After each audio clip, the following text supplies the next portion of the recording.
Salut tout le monde, je m'appelle Alex. Depuis mon enfance, j'ai toujours eu un intérêt spécifique pour les jeux d'ordinateur. Je les adore tout simplement, et j'avais de la chance car mes parents ne m'en privaient pas. Du coup, les jeux d'ordinateur faisaient partie de ma vie. Au passage, mon meilleur ami Serge était aussi fan de jeux. Chaque jour, nous passions des heures ensemble devant les RPG ou les jeux de guerre. Et puis un jour, après l'une de nos nombreuses visites dans les boutiques de jeux, Serge disait « On devrait créer notre propre jeu ». Cela nous a fait rire, mais l'idée est restée dans nos têtes. Nous étions parmi les meilleurs en programmation au collège. Bien entendu, cette programmation est loin de celui des créateurs de jeux vidéo, car on nous apprenait juste les anciens langages de programmation informatique qui ne sont utilisés de nos jours que dans les écoles. Pour la création des jeux, il était nécessaire d'apprendre des codes modernes qui pourraient nous être utiles. C'était le premier test de notre aventure, mais de manière inattendue, tout s'est passé comme sur des roulettes. Pendant que j'apprenais à coder, Serge élaborait le concept général de ce que nous voulions mettre en œuvre. Animés par le souhait de faire quelque chose de grand et de cool, nous comprenions cependant que nous ne pouvions pas créer un RPG aussi cool que Diablo ou la série Witcher.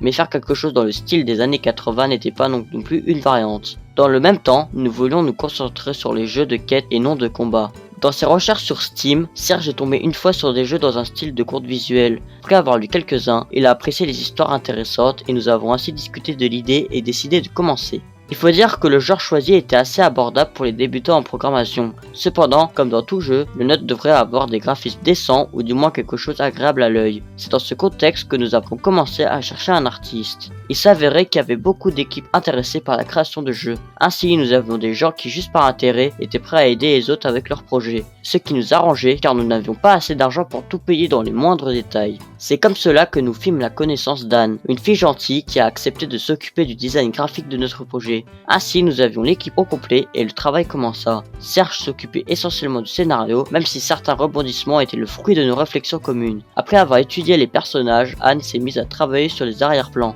Nous tendions donc lentement, mais sûrement vers la fin du travail. Mais un jour, une dispute éclata. J'avais une bonne idée qui n'était pas partagée par Serge. Ce dernier soulignait qu'elle ne convenait absolument pas. Mes tentatives de le convaincre étaient en vain. Nous essayions alors de parvenir à un compromis, mais chaque jour, la situation ne faisait qu'empirer. Anne, qui a également participé à l'écriture de l'histoire, a tenté de nous réconcilier, mais en vain. Le processus de création du jeu s'est ainsi arrêté pendant plusieurs mois. Nous pensions déjà que nous l'abandonnerions complètement. Mais nous nous sommes rencontrés une fois, et après les discussions, il était clair qu'on pouvait parvenir à un compromis. Ce qui fut le cas. De plus en plus, en regardant d'un œil neuf l'histoire écrite plus tôt, nous étions d'accord pour l'améliorer. Cela nous a pris un peu de temps. Ainsi, nous avons réécrit certains points, ajouté de la logique et continué à écrire. Anne en était toute heureuse. Et voilà qu'on en était déjà à la fin. Le jeu était prêt, le texte a été lu à plusieurs reprises. J'ai personnellement vérifié l'absence de bugs, Anne a achevé les travaux graphiques. C'est à ce moment que nous remarquions que le jeu était sans son. Le présenter ainsi n'était pas une option, et il ne fallait quand même pas s'arrêter là.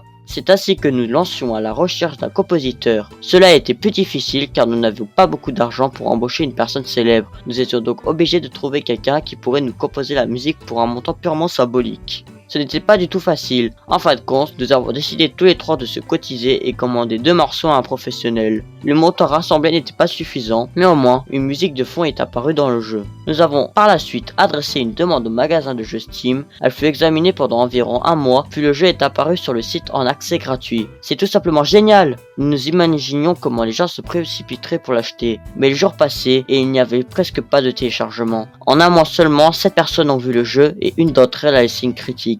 Déçus, nous avons le sentiment d'avoir échoué. Tout le travail abattu nous semblait vain. Comment était-ce possible? Mais ensuite, nous avons réfléchi à ce que nous avons pu réaliser pendant le processus de création. Chacun de nous avait gagné quelque chose. J'ai grandement amélioré mes compétences de programmeur, Serge ses compétences d'écrivain. Quant à Anne, elle a amélioré ses dessins et a trouvé son propre style. Nous avons également tous acquis une expérience de travail d'équipe incroyable. Donc toute réflexion faite, nous sommes venus à la conclusion que c'était une expérience enrichissante. Et c'est fort probable qu'un jour, nous commencerons un nouveau projet ensemble. Like et abonne-toi à la chaîne si mon histoire t'a plu. Active la cloche de notification.